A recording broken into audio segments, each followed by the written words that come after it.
Bayangkan saja, kurang dari 48 jam sebelum janji suci diucapkan, kamu memergoki calon suamimu sedang memesan kamar suite mewah bersama sahabat terbaikmu sendiri menggunakan uang perusahaan milikmu. Apakah kamu akan menangis meledak-ledak di tempat? Atau justru tersenyum manis menyusun pembalasan paling berkelas tepat di meja akad nanti? Pastikan menyimak kisah ini sampai selesai karena endingnya dijamin membuatmu lega luar biasa. Sebelum masuk ke cerita, klik dulu tombol subscribe dan aktifkan loncengnya agar tidak ketinggalan alur pembalasan selanjutnya. Tulis juga di kolom komentar. Kamu menonton cerita ini dari kota mana? Mari kita absen dulu dari daerah mana saja penonton setia channel ini. Suara deru mesin pendingin ruangan di butik Kirana terasa menusuk kulit. Padahal gaun pengantin sutra putih yang melekat di tubuhku seharusnya memberikan rasa hangat. Di hadapan cermin setinggi 2 meter, aku memandangi pantulan diriku. Aku Laras, pemilik kontraktor utama yang membawahi belasan proyek pembangunan di ibu kota.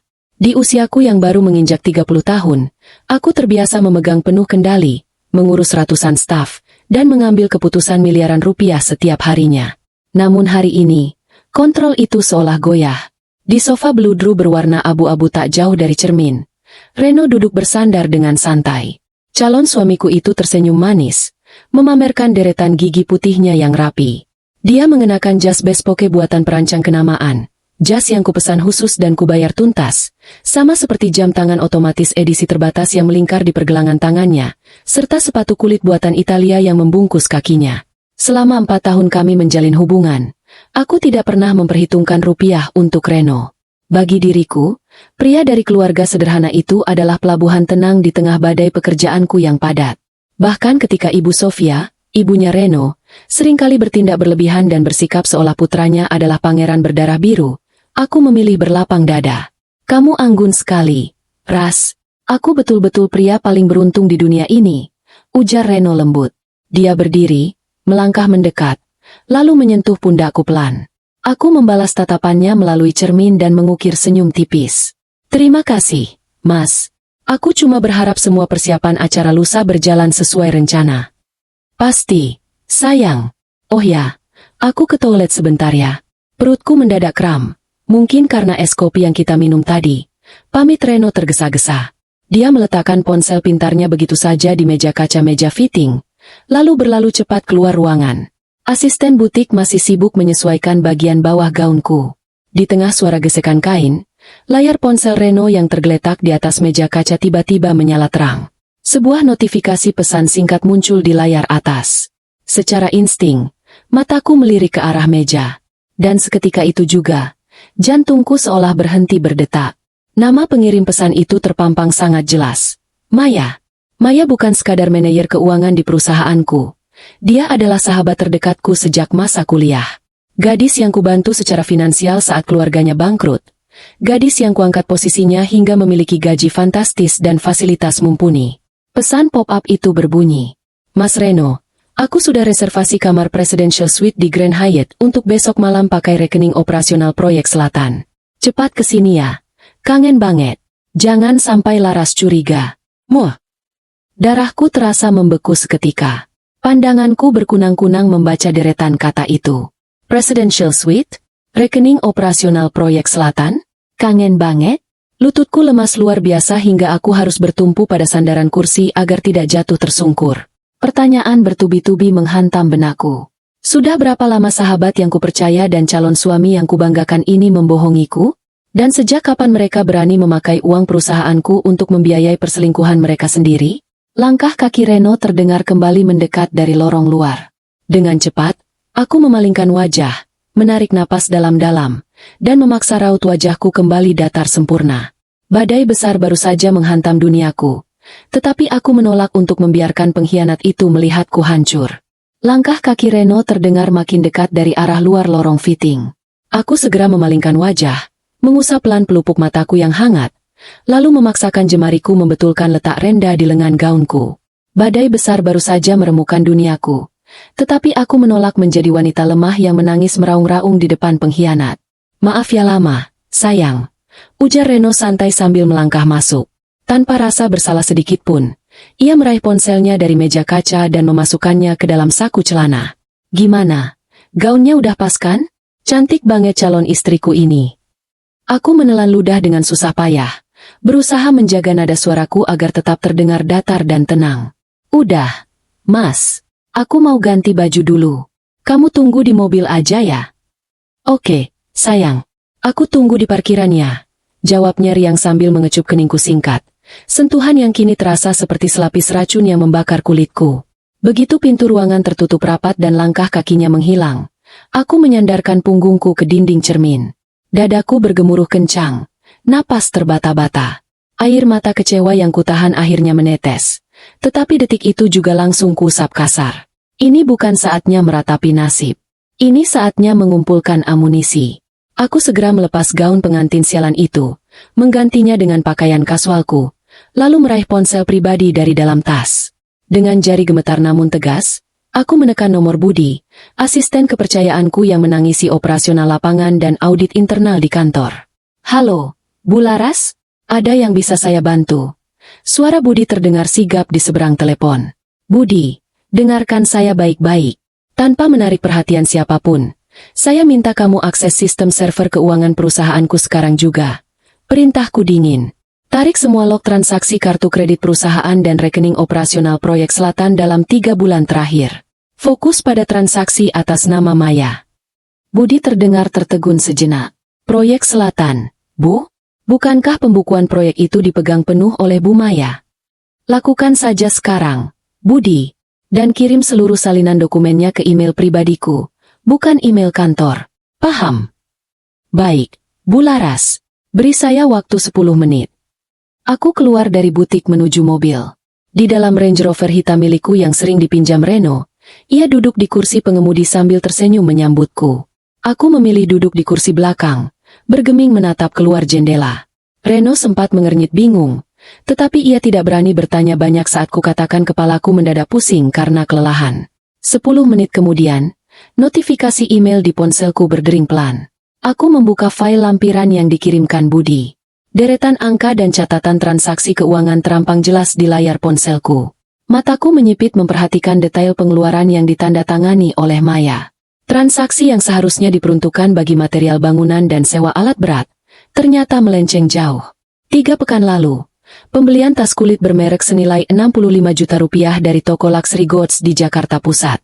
2 pekan lalu, reservasi makan malam romantis di restoran privat bintang 5 senilai 12 juta rupiah. Dan yang paling menyakitkan, pembayaran rutin uang sewa apartemen suite tahunan di daerah Sudirman atas nama Maya, yang dananya ditransfer langsung dari rekening kas operasional perusahaanku. Gigi-gigiku gemeretak menahan amarah yang membumbung tinggi. Maya, sahabat yang kubantu dari titik nol saat keluarganya terjerat utang, yang kuberi gaji tinggi dan kebebasan mengelola anggaran, ternyata memanfaatkan posisinya untuk merampokku. Dan Reno, pria tanpa modal yang kuhormati, menikmati seluruh kemewahan itu dari hasil keringatku sendiri. Mereka berdua tidak hanya mengkhianati cintaku, tetapi juga menginjak-injak harga diri dan kecerdasanku. Sebuah senyuman dingin mulai terbentuk di sudut bibirku.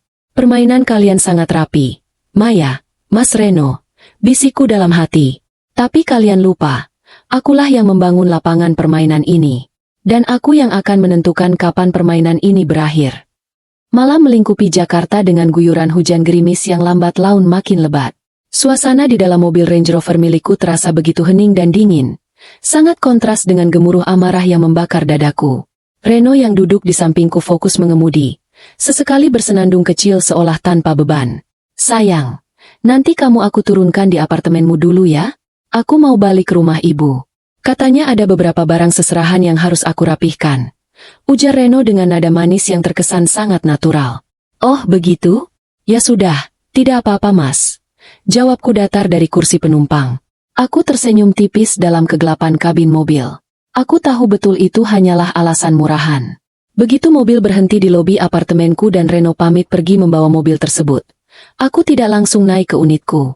Aku melangkah ke sudut area lobi yang agak sepi, lalu merogoh ponsel dari dalam tas. Aku membuka aplikasi pelacak GPS khusus yang terhubung langsung dengan sistem navigasi Range Roverku, sebuah fitur keamanan kendaraan perusahaan yang sengaja tidak pernah kuberitahukan pada Reno.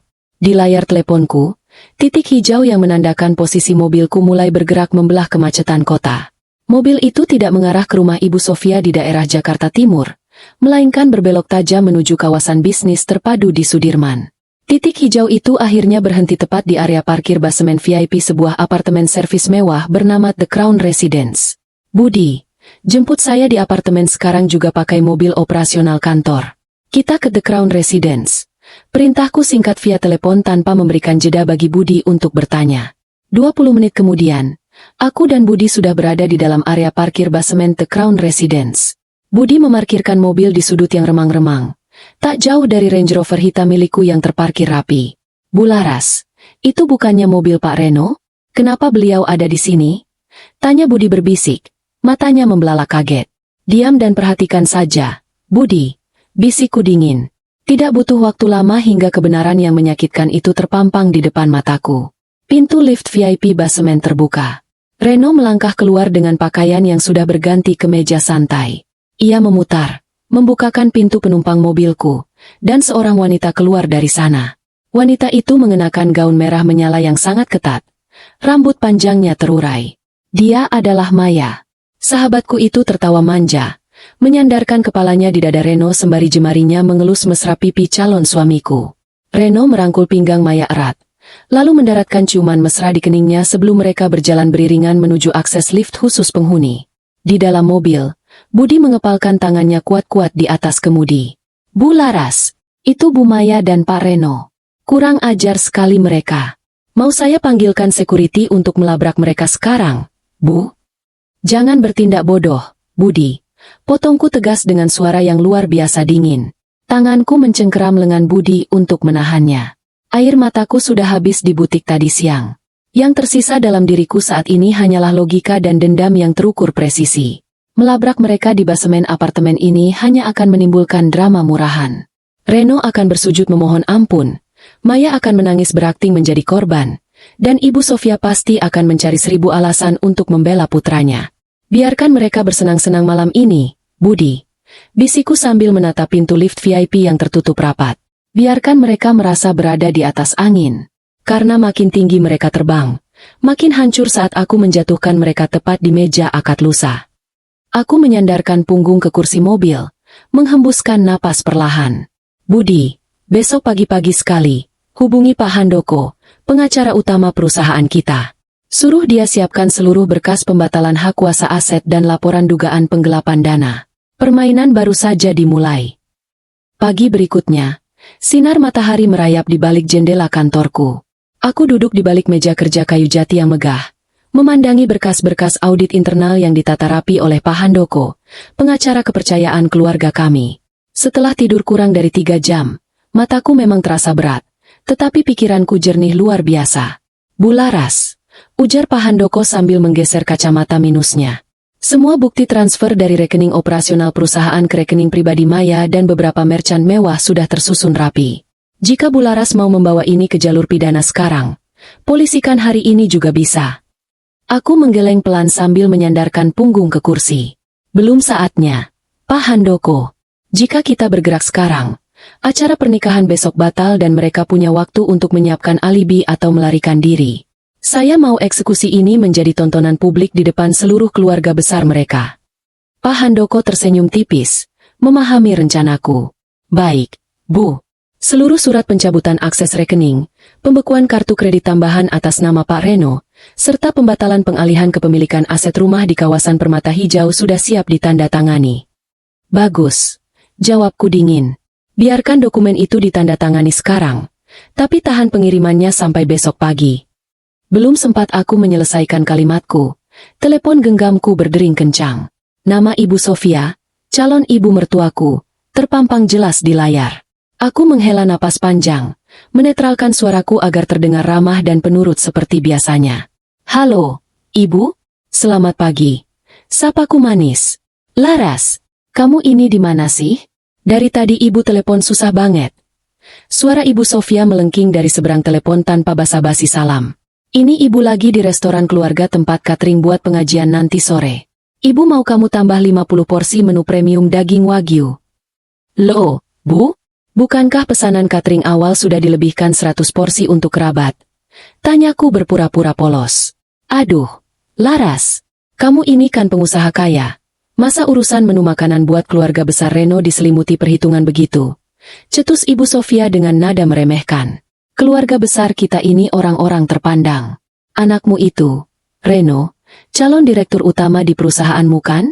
Jangan bikin malu dong. Sekalian kamu transfer uang 50 juta ke rekening ibu sekarang. Ibu mau beli perhiasan kalung emas buat pamer ke saudara-saudara besok.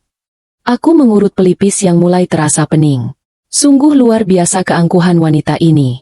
Selama ini aku selalu mengalah dan menuruti seluruh kemauannya demi menghormati Reno. Namun kini, di mataku, Ibu Sofia tak lebih dari parasit yang menggerogoti hasil kerja keras orang lain. Baik, Bu. Jawabku dengan nada sangat tenang dan penuh kepatuhan palsu. Nanti Laras minta Maya yang atur semua pembayarannya ya. Ibu tenang saja. Semua kemauan Ibu pasti Laras penuhi, untuk acara besok.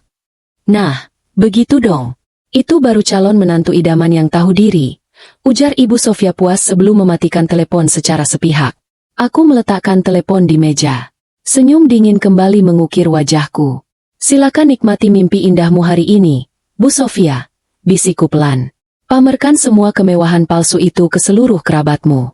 Karena besok, di tempat yang sama, aku sendiri yang akan merobek topeng kesombongan keluarga kalian hingga tak tersisa. Berikut adalah skrip lengkap untuk bab 5. Maksimal 4.000 karakter.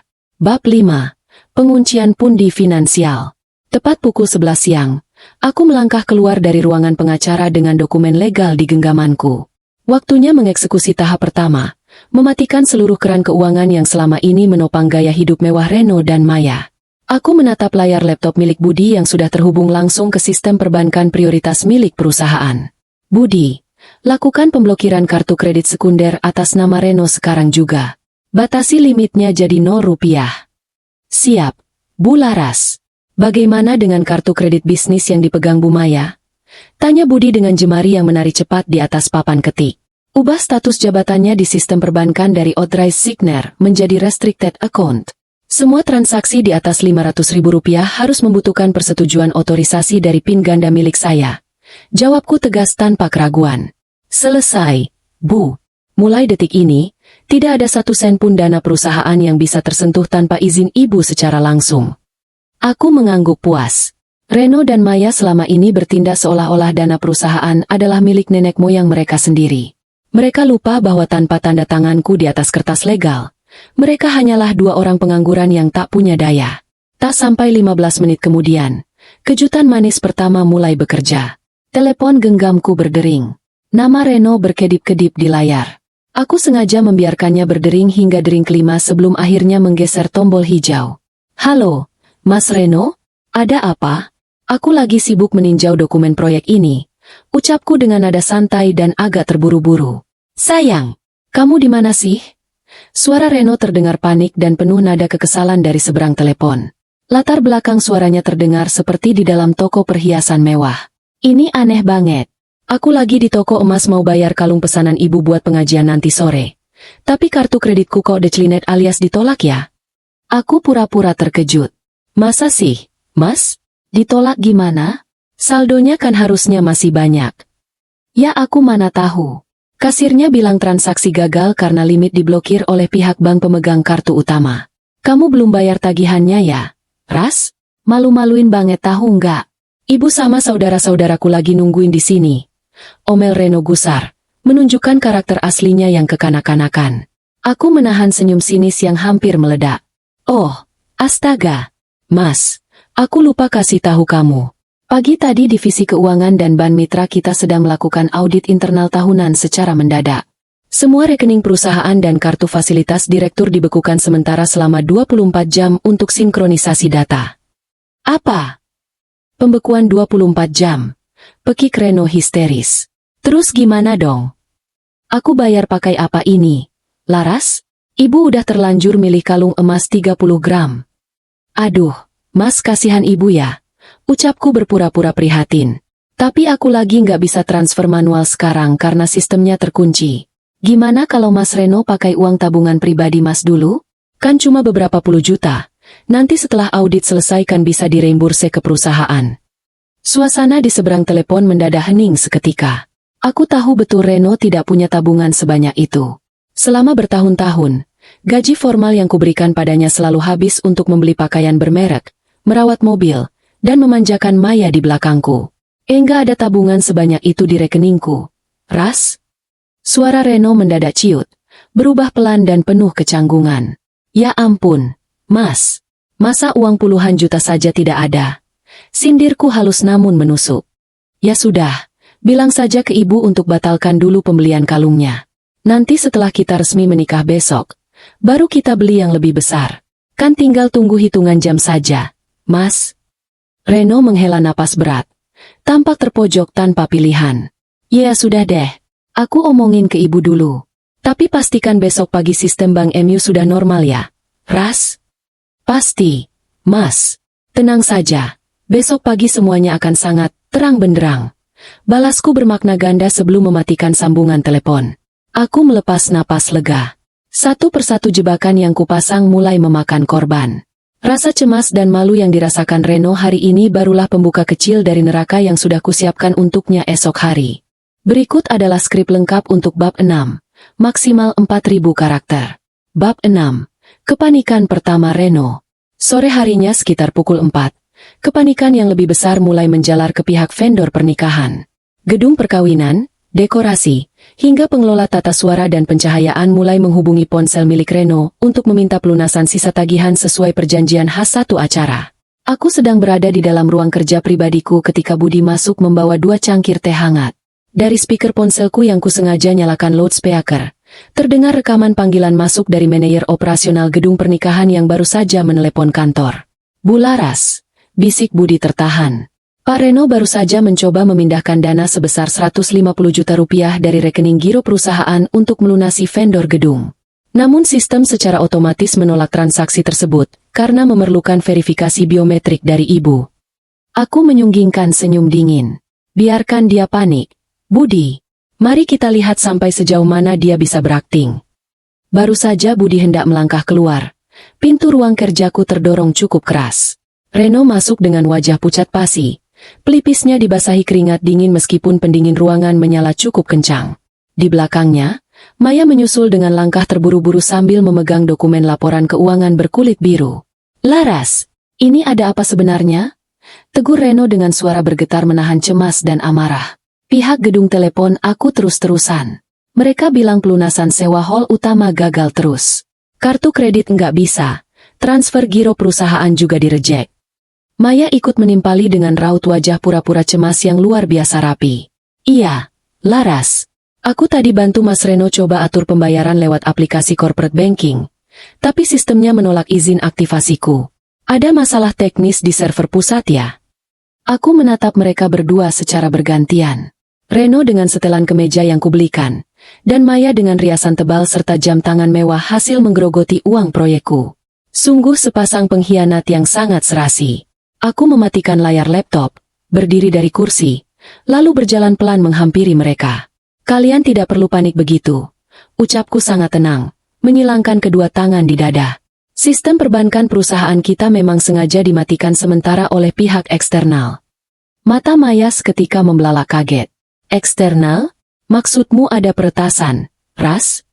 Bukan peretasan, Maya. Balasku sambil menatap lurus ke dalam matanya.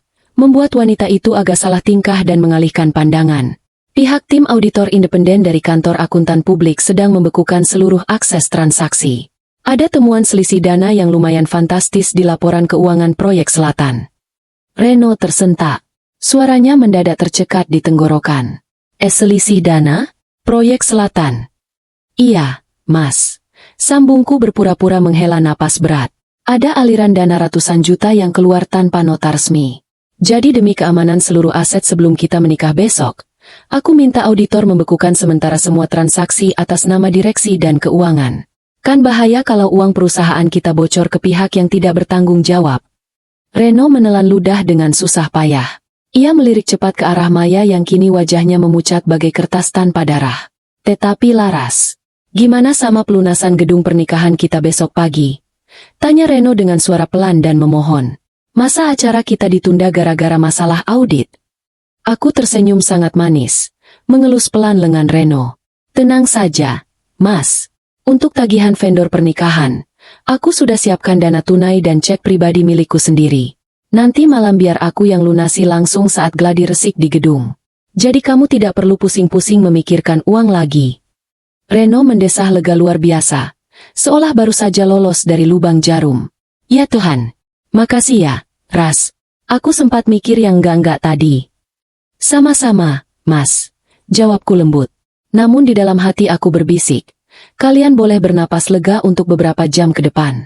Karena besok pagi, tempat gladi resik itu akan berubah menjadi panggung kehancuran kalian berdua.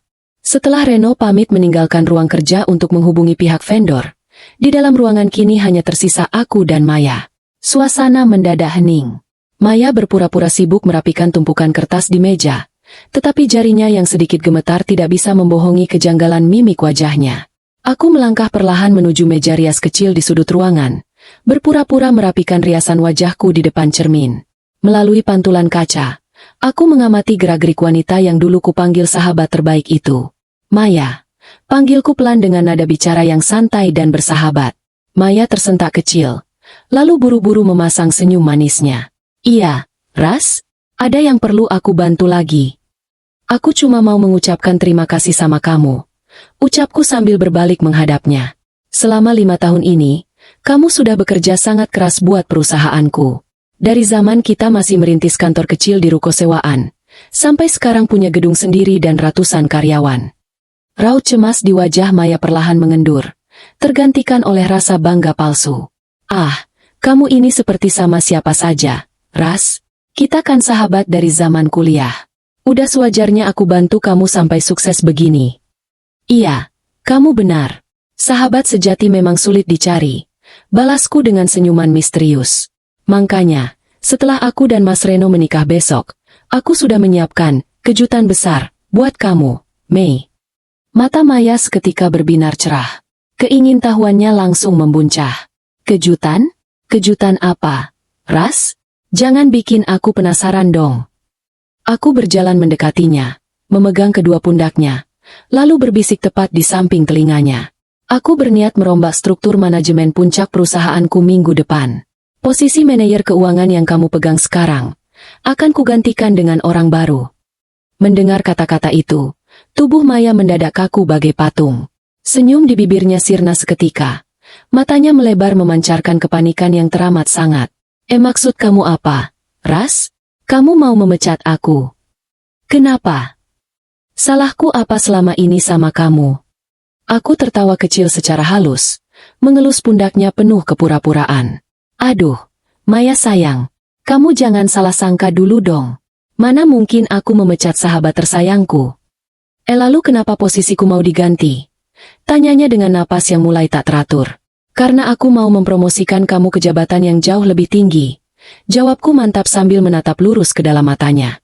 Aku mau menyerahkan seluruh pengawasan aset khusus perusahaan untuk kamu kelola secara penuh. Kamu kan suka sekali dengan fasilitas mewah, apartemen suite, tas impor, dan barang-barang bermerek. Jadi aku rasa, jabatan baru ini sangat cocok untuk gaya hidupmu yang sekarang. Setiap kata yang kuucapkan bagaikan sindiran mematikan yang menghantam kesadaran Maya. Wajahnya berganti-ganti warna, antara pucat dan ketakutan. Ia tahu persis kata-kata, apartemen suite, dan tas impor, bukanlah kalimat acak. Kamu kok ngomongnya gitu? Gagap Maya. Suaranya terdengar sangat bergetar. Memangnya ada yang salah dengan perkataanku, Mei? Tanyaku polos, memiringkan kepala. Aku cuma memuji pencapaianmu. Lagi pula, semua kebaikan dan kejujuranmu dalam mengelola uang proyek selama ini, besok akan kuumumkan secara terbuka di depan seluruh tamu undangan pernikahan. Maya menelan ludah dengan sangat susah payah. Ia tampak ingin bersuara dan mencari alasan, tetapi lidahnya seolah keluh tak berdaya. Sudah ya, Mei. Potongku tegas sebelum ia sempat membela diri. Kamu rapikan dokumen-dokumen itu. Lalu pulanglah. Istirahat yang cukup. Pastikan besok kamu pakai gaun terbaikmu, karena besok adalah hari besar, bukan cuma buat aku dan Reno, tapi juga buat masa depanmu. Aku mengambil tas tanganku, melangkah keluar ruangan tanpa berpaling lagi. Aku tahu, malam ini Maya tidak akan pernah bisa tidur nyenyak. Rasa curiga dan ketakutan akan merogoh jiwanya perlahan-lahan hingga esok hari. Malam makin larut. Jarum jam menunjukkan pukul 10 ketika aku kembali ke ruang rapat tertutup bersama Pak Handoko dan Budi. Di atas meja panjang berbentuk oval itu, berkas-berkas laporan hasil audit final dari auditor independen telah tersusun rapi.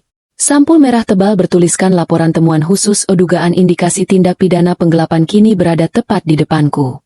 Pak Handoko menyerahkan lembar ringkasan eksekutif kepadaku. Bularas, hasil investigasi tim akuntan forensik sungguh mencengangkan. Total kerugian perusahaan bukan lagi ratusan juta, melainkan membengkak hingga 2,8 miliar rupiah dalam kurun waktu 1 tahun terakhir. Aku mengernyitkan dahi. 2,8 miliar? Bagaimana cara Maya mengalirkan dana sebesar itu tanpa terdeteksi dalam laporan bulanan? Budi menunjuk ke sebuah diagram aliran dana di halaman 3. Sangat rapi, bularas. Bu Maya membuat 3 perusahaan cangkokan atau vendor fiktif untuk pengadaan material batu belah, besi beton, dan sewa alat berat di proyek selatan. Tagihan dibuat seolah-olah asli lengkap dengan stempel dan kwitansi palsu. Setelah uang ditransfer dari kas perusahaan kita ke rekening vendor fiktif itu, dana tersebut langsung dipindahkan ke 2 rekening penampung. Rekening siapa saja, Budi? Tanyaku dingin. Satu atas nama Maya sendiri, dan satu lagi atas nama Pak Reno, jawab Budi pelan dengan nada prihatin. Aku menghembuskan napas panjang, meremehkan betapa serakahnya mereka berdua. Jadi selama ini, gaya hidup Reno yang royal, perhiasan mahal yang sering dibelikan untuk ibunya, hingga liburan mewahnya ke luar negeri bersama Maya, semuanya didanai dari perampokan terstruktur atas bisnisku sendiri. Pak Handoko, panggilku tegas. Apakah bukti-bukti dokumen digital, salinan transfer, kwitansi fiktif, serta rekaman CCTV penarikan dana ini sudah cukup kuat untuk menjerat mereka secara hukum? Pak Handoko tersenyum yakin. Sangat kuat, bularas. Semua unsur pasal penggelapan dalam jabatan dan tindak pidana pencucian uang sudah terpenuhi sempurna. Begitu surat laporan kepolisian diterbitkan, pihak kepolisian bisa langsung mengamankan mereka tanpa ada celah untuk mengelak. Bagus. Balasku mantap. Tahan laporan polisinya sampai besok siang. Saya mau surat perintah penangkapan itu diserahkan oleh petugas kepolisian tepat setelah pesta pemberitahuan selesai di hall utama gedung pernikahan. Siap, bularas. Kami sudah berkoordinasi dengan tim penyidik di Satreskrim. Anggota kepolisian berpakaian preman akan bersiap di area luar ballroom pernikahan besok. Jelas Pak Handoko. Aku menutup berkas tebal di hadapanku dengan suara dentuman pelan yang mantap. Semua puzzle kejahatan mereka kini sudah lengkap sempurna. Reno membayangkan besok ia akan berdiri gagah di pelaminan sebagai suami dari pemilik kontraktor besar. Sementara Maya membayangkan ia akan terus menikmati uang curiannya tanpa terdeteksi. Mereka tidak tahu bahwa setiap lembar uang yang mereka curi adalah batu bata yang sedang menyusun dinding penjara untuk masa depan mereka sendiri. Kalian pikir kalian sedang membodohi seorang laras? Gumamku dalam hati sambil menatap pantulan diriku di kaca jendela yang gelap. Besok, kalian akan paham kenapa aku bisa berdiri kokoh di puncak bisnis ini. Berikut adalah skrip lengkap untuk bab 9. Maksimal 4.000 karakter. Bab 9. Pertemuan keluarga H1 yang penuh keangkuhan. Malam H1 pernikahan, rumah kediaman Ibu Sofia tampak diramaikan oleh puluhan sanak saudara dan kerabat dekat yang datang dari kampung halaman. Gelak tawa dan obrolan nyaring memenuhi area ruang tamu yang dipenuhi karpet dan jajaran hidangan catering. Aku melangkah masuk rumah itu dengan mengenakan gaun simpel berwarna krem, didampingi oleh Budi yang membawakan beberapa bingkisan buah premium. Begitu aku melangkah melintasi ambang pintu, pandangan puluhan pasang mata langsung tertuju padaku. Ibu Sofia yang sedang duduk di sofa utama melambaikan tangannya dengan gerakan berlebihan, seolah ingin memamerkan gelang emas tebal yang melingkar di pergelangan tangannya. Nah, ini dia calon menantu ibu yang kaya raya. Seru Ibu Sofia dengan suara lantang, sengaja dibesarkan agar terdengar oleh seluruh kerabatnya. Kemari, Laras. Sini duduk di samping ibu. Aku tersenyum sangat ramah, berjalan mendekat dan mencium tangan Ibu Sofia dengan penuh kesopanan. Selamat malam, Ibu. Selamat malam Tante dan Paman semua. Ibu Sofia langsung merangkul pundaku, memamerkanku ke kerabat di sekelilingnya seperti barang pameran. Kalian lihat kan? Ini Laras, bos kontraktor besar. Rumah mewahnya ada di mana-mana. Mobilnya berderet. Tapi ya, beruntung sekali Laras ini bisa dapat anak ibu, si Reno. Soalnya Reno itu kan ganteng, pintar, dan calon pemimpin perusahaan. Seorang kerabat parubaya menimpali. Wah, hebat ya Reno. Katanya acara pernikahan besok di gedung paling mahal se-Jakarta ya. Jeng Sofia. Ibu Sofia mengibaskan tangannya penuh keangkuhan. Aduh, jelas dong. Mana mau anak saya kalau cuma nikah di gedung biasa? Semua fasilitas terbaik itu hasil kerja keras Reno juga yang membimbing bisnis Laras ini dari nol. Kalau nggak ada panduan dari Reno, mana bisa Laras sesukses sekarang? Reno yang duduk tak jauh dari ibunya tersenyum bangga, membusungkan dadanya seolah-olah narasi kebohongan ibunya adalah kebenaran mutlak. Di sudut ruangan dekat meja makan, aku sempat menangkap kilatan mata Maya yang mengamatiku dengan cemas. Budi yang berdiri di belakangku tampak mengetatkan rahangnya, menahan kekesalan mendengar klaim sepihak yang sangat tidak tahu malu itu. Namun aku menepuk pelan tangan Budi, memberinya isyarat untuk tetap tenang. Iya, Tante. Aku membuka suara dengan nada manis tanpa beban sedikit pun. Mas Reno dan Ibu Sofia ini memang luar biasa. Bantuan mereka dalam mengelola keuangan perusahaanku selama ini sangat tidak terduga. Ibu Sofia tertawa renyah, mengira aku sedang memujinya. Tuh kan, Laras aja mengakui. Jadi besok di panggung pernikahan, Ibu mau Reno berdiri paling depan saat penandatanganan berkas kepemilikan aset ya, Ras? Biar semua keluarga besar kita makin bangga melihat kehebatan anak Ibu. Tentu saja, Bu. Balasku mantap sambil menatap lurus ke arah Reno dan Ibu Sofia. Besok di gedung, di depan seluruh tamu undangan dan seluruh keluarga besar, aku sudah menyiapkan acara khusus. Aku akan menunjukkan kepada semua orang seberapa besar peran Mas Reno dan Maya dalam hidupku. Aduh, kamu ini perhatian sekali sih, Ras. Ibu jadi makin sayang, ujar Ibu Sofia kegirangan, sama sekali tidak menangkap makna tersirat di balik setiap kata yang kuucapkan. Reno mengacungkan jempolnya ke arahku sambil tersenyum lebar. Ia merasa besok adalah hari kejayaannya, hari di mana ia resmi diakui sebagai penguasa atas seluruh hartaku. Aku menatap jajaran keluarga besar yang sibuk tertawa dan memuji kehebatan palsu Reno. Sebuah senyuman dingin terukir tipis di bibirku. Nikmatilah panggung kehormatan palsu ini malam ini, Ibu Sofia, Mas Reno, bisikku dalam hati. Karena besok pagi, panggung megah yang kalian banggakan itu akan menjadi panggung eksekusi di mana seluruh harga diri kalian dihancurkan hingga tak tersisa sedikit pun. Sekitar pukul 11 malam, aku sengaja kembali ke area kantor pusat perusahaanku. Gedung megah 4 lantai itu sudah sepi, hanya menyisakan beberapa petugas keamanan di pos depan. Namun, lampu di ruang kerja lantai 3, ruangan yang biasa digunakan Maya, masih menyala samar-samar. Aku melangkah perlahan di koridor yang redup, sengaja melepaskan sepatu hak tinggiku agar langkah kakiku tidak menimbulkan suara gemeretak di atas lantai marmer. Saat mendekati pintu ruang kerja Maya yang sedikit terbuka, suara bisikan terburu-buru terdengar dari dalam. Aku berdiri bersandar di balik pilar beton, merogoh ponselku, lalu mengaktifkan mode perekam suara kualitas tinggi. Mas Reno, kamu yakin besok semuanya bakal aman? Suara Maya terdengar sangat tegang dan penuh kepanikan. Laras tadi bilang mau bikin pengumuman khusus di depan tamu undangan.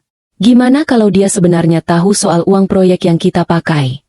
Kamu ini penakut banget sih, Mei. Balas Reno dengan nada meremehkan. Laras itu polos dan bucin banget sama aku. Dia itu cuma mau bikin kejutan buat ngasih aku jabatan komisaris utama atau pengalihan saham perusahaannya. Dia kan selalu turuti apa kata aku. Tapi Mas, gimana soal audit perbankan tadi siang? Kartu kredit kita diblokir. Cegar Maya lagi. Itu cuma masalah teknis biasa dari bank. Mei, Laras tadi udah janji bakal ngelunasi semua pakai cek pribadinya kok. Ujar Reno santai. Dengar ya. Besok setelah ijab kabul selesai dan buku nikah resmi kita pegang, Laras secara hukum udah jadi istriku. Menurut draft perjanjian penyerahan aset yang udah kita buat tanpa sepengetahuan dia, aku punya hak penuh atas seluruh rekening dan saham perusahaannya. Terus bagianku mana, Mas? Tanya Maya dengan nada menuntut. Begitu akad nikah sah, kamu langsung transfer sisa dana 5 miliar dari rekening utama perusahaan ke rekening penampung kita di luar negeri. Setelah itu, kita bertiga, aku, kamu, dan ibu, bisa pelan-pelan kuasai semua aset Laras. Kalau dia protes, kita tinggal ancam balik pakai nama baik perusahaannya. Laras itu paling takut kalau nama baiknya tercoreng di media. Di balik pilar, aku memejamkan mata sejenak. Mendengar rencana jahat yang dirancang oleh 2 orang paling kupercaya sungguh membuat dadaku bergolak panas. Mereka bukan hanya mengincar uangku, tetapi berencana menghancurkan seluruh hidup dan harga diriku hingga tak tersisa. Mas, tapi kamu janjikan bakal ceraikan Laras setelah semua hartanya pindah ke tangan kita. Bisik Maya dengan nada manja. Pasti, sayang. Masa aku mau seumur hidup sama wanita kaku dan sibuk kerja kayak Laras? Aku cuma butuh harta dan perusahaannya. Begitu semuanya beres, aku bakal depang dia dan kita hidup mewah berdua. Jawab Reno ditutupi tawa pelan. Klik. Aku mematikan rekaman suara di ponselku. Rekaman audio berdurasi 4 menit ini sudah cukup menjadi peluru pamungkas yang sangat mematikan. Aku merapikan pakaianku, berbalik melangkah pergi tanpa menimbulkan suara sedikit pun. Senyuman di wajahku kini bukan lagi senyuman sinis, melainkan senyuman seorang pemenang yang siap mengakhiri pertunjukan sialan ini. Reno, Maya, kalian sibuk merencanakan masa depan mewah kalian di atas penderitaanku. Bisikku pelan saat memasuki lift. Kalian tidak tahu bahwa besok pagi, tempat yang kalian pikir sebagai awal kejayaan kalian justru akan menjadi pintu masuk menuju ruang tahanan. Berikut adalah skrip lengkap untuk bab 11, maksimal 4.000 karakter. Bab 11, Gladi Resik Eksekusi. Jam menunjukkan pukul 1 dini hari ketika aku tiba di Grand Ballroom Hotel berbintang 5 tempat acara pernikahan akan digelar 10 jam lagi. Suasana hall raksasa yang berkapasitas ribuan orang itu tampak megah. Lampu-lampu kristal besar bergantung anggun, bunga-bunga segar memancarkan aroma wangi, dan panggung utama telah didekorasi bagai istana raja. Di tengah area ballroom, Budi sudah menunggu bersama kepala tim multimedia gedung dan 3 orang pria berpakaian kemeja hitam yang sangat rapi, tim dari kantor pengacara Pak Handoko. Bu Laras, sapa Budi berbisik seraya mendekat.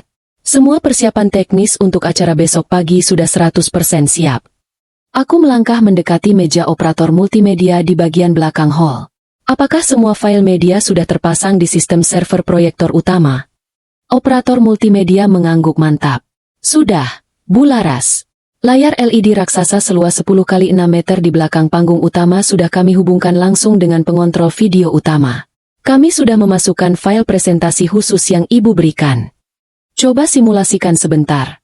Perintahku dingin. Operator menekan beberapa tombol di papan pengontrol. Seketika itu juga, 2 layar LED raksasa di kanan dan kiri panggung menyala terang. Bukan slide foto-foto romantis prewedding kami yang muncul, melainkan tayangan beresolusi tinggi. Bukti transaksi. Tangkapan layar bukti transfer fiktif bernilai miliaran rupiah dengan nama akun penerima Maya dan Reno. Audio chat. Rekaman percakapan suara rahasia Reno dan Maya tadi malam yang terputar sangat jernih melalui sistem tata suara gedung, diselingi tangkapan layar pesan singkat mereka saat memesan kamar hotel mewah. Rekaman CCTV. Video CCTV basemen apartemen mewah saat Reno dan Maya bermesraan masuk ke dalam lift khusus. Gema suara rekaman Reno yang meremehkanku dan berencana menguras hartaku terdengar membentak di seluruh sudut hall yang sepi. Budi dan tim multimedia sampai merinding mendengar betapa dingin dan kejamnya rencana pengkhianatan tersebut. Luar biasa. Bisikku mantap. Pastikan sistem ini tidak bisa diinterupsi atau dimatikan oleh siapapun dari panggung saat acara berlangsung. Kunci konsol operator dari dalam. Baik, Bu Laras. Kami sudah memasang enkripsi PIN khusus. Siapapun tidak akan bisa mematikan layar kecuali atas perintah langsung dari tombol darurat di tangan Ibu. Jamin sang operator. Aku kemudian berbalik menatap salah satu perwakilan tim hukum Pak Handoko. Bagaimana dengan pihak kepolisian? Pria itu maju dan berbisik pelan. 4 anggota penyidik dari kepolisian sektor Krimsus sudah dikonfirmasi hadir besok pagi, Bu. 2 orang akan menyamar sebagai tamu undangan di barisan depan. Dan 2 orang lagi bersiap di pintu keluar VIP bersama petugas keamanan gedung. Begitu Ibu memberikan kode penutup, mereka akan langsung mengamankan Pak Reno dan Bu Maya atas dugaan tindak pidana penggelapan dan pencucian uang. Aku mengangguk puas. Semua jebakan telah terpasang dengan presisi milimeter. Tidak ada celah untuk lari. Tidak ada pintu untuk bersembunyi. Aku berjalan menuju meja akad nikah yang dihiasi kain sutra putih dan taplak emas. Aku mengelus permukaan meja kayu itu pelan. Disinilah tempat di mana Reno dan ibunya bermimpi akan mengubah nasib menjadi penguasa hartaku. Dan di meja ini pula, aku akan menghancurkan seluruh impian palsu mereka di depan ratusan pasang mata. Tidurlah yang nyenyak malam ini, Mas Reno, Maya, Ibu Sofia. Bisikku pelan menatap deretan kursi kosong di hadapanku. Karena besok pagi, panggung megah ini akan menjadi panggung eksekusi terakhir untuk kalian. Berikut adalah skrip lengkap untuk bab 12, Puncak Ending. Maksimal 4.000 karakter. Bab 12, Ambruknya Istana Pasir. Pukul 8 pagi, Grand Ballroom sudah dipenuhi oleh ratusan tamu undangan, rekan bisnis, serta seluruh keluarga besar. Suasana sangat semarak dengan iringan musik instrumental lembut. Di barisan depan, Ibu Sofia duduk anggun dengan kebaya mewahnya, tersenyum lebar sambil terus pamer kepada sanak saudara di kanan kirinya. Reno duduk di meja akad dengan jas hitam buatan Itali, tersenyum percaya diri. Di sampingnya, penghulu sudah bersiap bersama dua saksi nikah. Maya berdiri tak jauh dari panggung, mengenakan gaun merah muda sambil memegang bundel dokumen yang ia persiapkan untuk memindahkan sisa asetku. Aku melangkah masuk ke dalam hall, mengenakan gaun pengantin putih yang sangat anggun. Seluruh pasang mata menatapku terkagum-kagum. Aku berjalan pelan menuju meja akad, lalu duduk di hadapan penghulu dan Reno. Baik, karena calon pengantin sudah hadir dan para saksi sudah siap, mari kita mulai prosesi ijab kabul, ujar sang penghulu ramah seraya membuka buku catatan nikah. Reno mengulurkan tangannya, siap menjabat tangan penghulu. Saya sudah siap, Pak. Tunggu sebentar, Pak Penghulu. Potongku tegas dengan suara yang menggema melalui mikrofon di dadaku. Suasana ruangan yang tadinya tenang seketika mendadak hening. Reno mengernyitkan dahi, tertawa canggung. Laras, ada apa sayang? Ayo salaman dulu, jangan bercanda di depan penghulu. Aku tidak menjawab. Aku merogoh remote kontrol kecil dari balik lipatan gaunku, lalu menekan tombol merah di genggamanku. Pzzz. Seketika itu juga, seluruh lampu utama panggung mati perlahan, dan dua layar LED raksasa seluas puluhan meter di belakang panggung menyala terang benderang. Suara dari speaker raksasa gedung membahana keras memecah keheningan. Suara rekaman audio percakapan rahasia Reno dan Maya tadi malam terputar sangat jernih. Dengar ya, begitu akad nikah sah, kamu langsung transfer sisa dana 5 miliar dari rekening utama perusahaan ke rekening penampung kita. Kita bertiga, aku, kamu, dan ibu, bisa pelan-pelan kuasai semua aset Laras. Tamu undangan langsung riuh ketakutan dan terkejut. Pekikan kaget terdengar di mana-mana. Layar proyektor berganti menampilkan bukti transfer fiktif senilai 2,8 miliar rupiah atas nama Maya dan Reno, dilanjutkan dengan rekaman video CCTV beresolusi tinggi yang memperlihatkan Reno dan Maya sedang berpelukan mesra memasuki Presidential Suite hotel mewah. Wajah Reno seketika berubah pucat pasi bagai mayat. Tubuhnya gemetar hebat. Keringat dingin membasahi seluruh wajahnya. Laras, ini apa-apaan? Matikan layarnya. Ini fitnah. Ini diedit. Teriak Reno histeris mencoba merebut remote dari tanganku. Namun dua petugas keamanan pribadi langsung maju dan menahan tubuh Reno, hingga ia tak berdaya di atas lantai. Ibu Sofia berdiri dari kursinya, berteriak histeris dengan wajah merah padam. Laras, kamu wanita gila. Kamu mau mempermalukan anak saya di depan seluruh keluarga besar. Mempermalukan? Tanyaku dingin sambil berdiri mengintimidasi mereka dari panggung. Anak ibu dan sahabat yang saya percaya selama ini telah merampok uang perusahaan saya sebesar 2,8 miliar rupiah untuk membiayai perselingkuhan mereka. Dan ibu menikmati seluruh perhiasan dan kemewahan itu dari hasil barang curian. Maya yang berdiri di sudut ruangan mencoba melangkah mundur perlahan untuk kabur menuju pintu keluar VIP. Namun langkahnya terhenti seketika ketika 4 orang petugas kepolisian berpakaian preman berdiri menghadangnya, menunjukkan tanda pengenal resmi. Saudari Maya dan saudara Reno, ujar perwira polisi dengan suara tegas.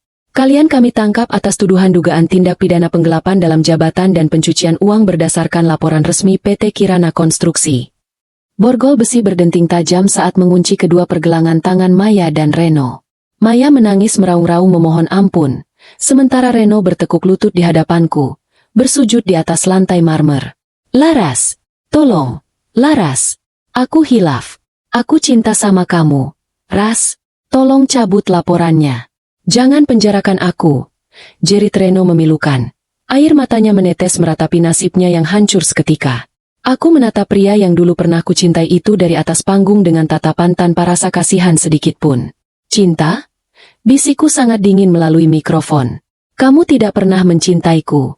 Reno, kamu hanya mencintai hartaku.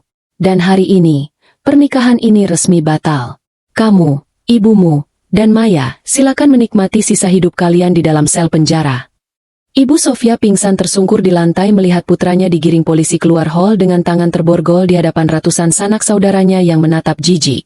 Aku melepas selendang gaun pengantin sutraku, melemparkannya ke meja akad yang kosong, lalu melangkah keluar dari ballroom dengan dada tegap dan kepala terangkat tinggi. Istana pasir milik para pengkhianat itu telah ambruk tak berbekas, dan aku keluar sebagai wanita independen yang memegang penuh kendali atas hidupku sendiri.